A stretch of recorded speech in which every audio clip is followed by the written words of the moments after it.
on here. So the lick you just heard is a C Lydian alternate picking lick, and we're going to cover this lick in this video, but kind of quickly because you've seen the slow version already. I'm just going to explain it briefly, and you have the tabs available on my Patreon. After we've gone through the lick, I'm going to show you how you can practice this one, and you can apply these practice principles to pretty much anything you're practicing. So stick around for that. All right, so basically the lick is divided into two parts. We have this 6-note picking sequence. You've seen before if you watch this channel at all. I borrowed this from Yngwie. So from left to right, if you number the notes, 1, 2, 3, the pattern will be 3, 1, 2, 3, 2, 1. And then we start here on the 19th fret, and then we just go down in increments of 3 notes. Like that. So 1, 2, 3, 4, 5, 6, 1, 2, 3, 4, 5, 6, 1, 2, 3, 4, 5, 6, 1, 2, 3, 4, 5, 6. So that's the first part. Second part, we outline this scale shape, but we do it with string skipping instead. So I'm just starting on the high E string, go to the G string, B string, D string, G string, A string, D string, E string, and end here on the root note C on the low E string on the 8th fret. So again, if this is very quick, you can either slow the video down, or you can just go and grab the tabs from my Patreon. You have the link in the description below. Once we have this, then how would we practice this in the most efficient way possible? Well, there's several different ways you can practice this, of course, and depending on where you're at with your picking technique, you might need to do different things. But one really good thing that works for whatever level you're at is really focusing on accuracy and trying to hold yourself accountable there. And what I like to use is 6 picks on a pile next to me, like this. And then I play, whatever part of it that I want to practice, whether it's the whole thing or just a particular difficult part. And then I just make sure that I play it to the level that I want to be able to play it at, meaning perfectly. And then if I achieve that, I will move one of these picks to the right. And for each good repetition, I will keep rebuilding the pile to the right instead. You can't really see this here, but you can probably visualize what I mean. It doesn't need to be picks, can be whatever, just some objects that you can move around. And what happens is that you will keep your focus up way longer, and you're going to be way more focused and more honest with yourself than if you just sit there and repeat things and your mistakes kind of just disappear in the ether. So let's say I would apply this to the string skip part. So I want to practice this thing, but only go that far. So then we'll start with my pile of picks here. And like I said, I use 6 picks. And why I use 6 is because I basically read that Michael Rabin was a really amazing violinist. He used to do the same thing. He would use 6 repetitions in a row perfectly. I don't know why he chose that number, but if it's good enough for him, it's good enough for me. So it's kind of an arbitrary number. You can do 3, you can do 5, you can do 10, but I like doing 6 because it's, if I can do something 6 times in a row without a mistake, I'm probably gonna be good, right? So doing 10 in a row probably won't make that much of a difference. So the idea then is that I play it once. If I'm happy with that, I move the pick. And then I do it again. Happy with that, move it again.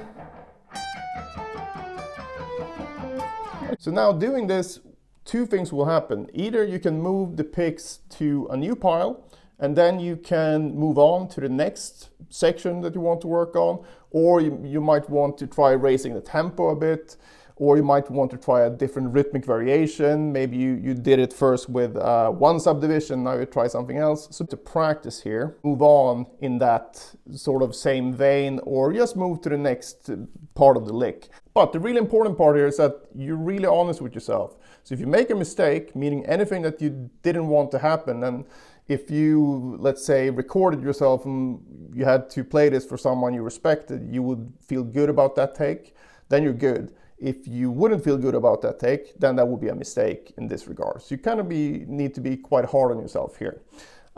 So it doesn't really matter if you make a mistake in the first rep or if you do it in the 6th rep. Either way, you have to take your pile of picks or whatever you're moving around and restart. So that's the hard part here, and that's where the discipline comes in as well. And it really sucks when you're practicing something and you nail it 5 times, but then the 6th time you screw it up, and then you kind of need to do it again. But that's also where the really big benefits of this way of practicing comes from, because you're gonna hold yourself accountable, and you're probably gonna realize that you're really inconsistent when you practice. So that's at least what was happened to me. Whenever I stop doing this and I just go practicing any old way, I feel like I'm not as consistent. I just let shit slip by, which is not a good thing to do. So give this a try for pretty much anything you're practicing, and I think you'll feel that the whole consistency in your playing will get so much better. And it doesn't matter if it's a riff, if it's a lead part, can be bends, can be anything. It doesn't have to be something really technical like this. So it's really applicable on pretty much anything.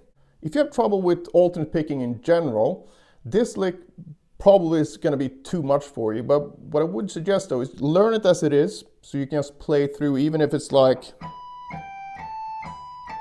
or even slower than that.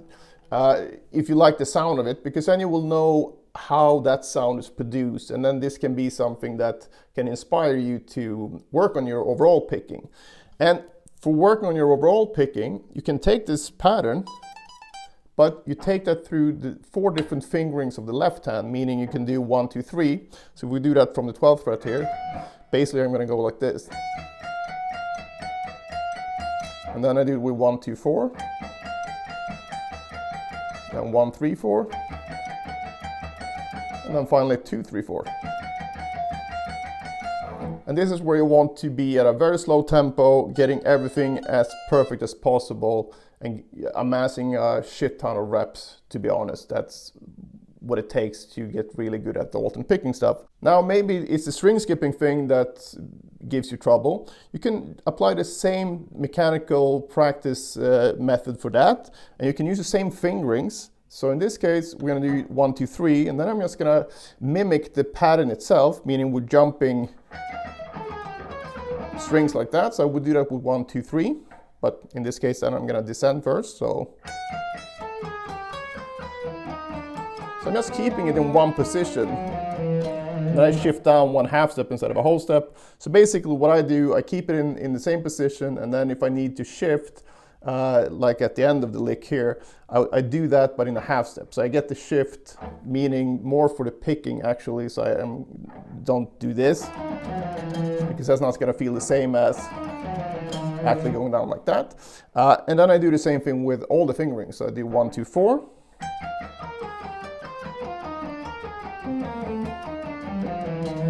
1, 3, 4, and 2, 3, 4.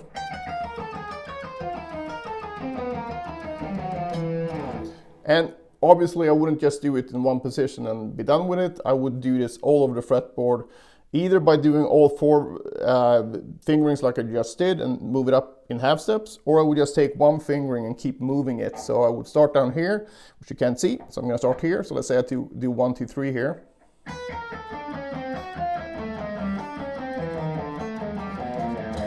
Move it up a fret.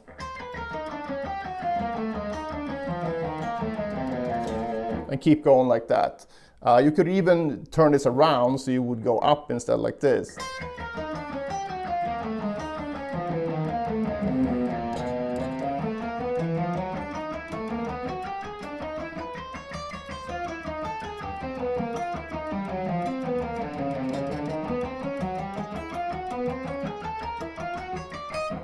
So you get the idea, and you do the same thing with 1, 2, 4, 1, 3, 4, 2, 3, 4. So this part of the lick could actually turn into a proper alternate picking practice session that you can do for a few weeks and really see your alternate picking improve. And why is that? Well, you're doing really good reps, so keep listening to what you're doing.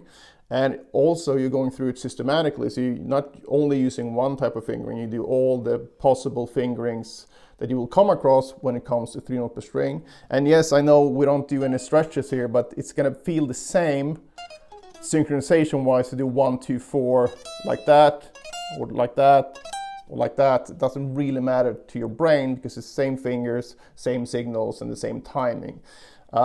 So if you do that, you're going to be really, really well set up to work on pretty much anything after that. Because then, once you can synchronize your fingers like that, it's just about adapting to whatever scale shape you're using at the time. So I think that's a really good thing to do, especially if you're new to any type of picking technique and you feel that it's just hard enough to try to keep the technique together. And then when you add that extra layer of difficulty by using scale shapes as well, it's not really going to help your technique initially. So I think you're better off doing this mechanical practice first, and then when the technique starts to feel, natural, you can start working through the different scale positions. Another thing that's really helpful when you're practicing pretty much anything is to just connect all the different combinations that come up. So basically, in this case, if you go from one beat to the next, so the first beat and the second beat, so you can work on going between those two.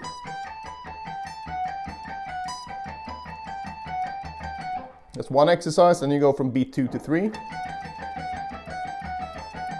3 to 4, and now 4 to the first beat of the second bar. That's quite interesting, because now you're working on the transition from the single string picking into the string skip part.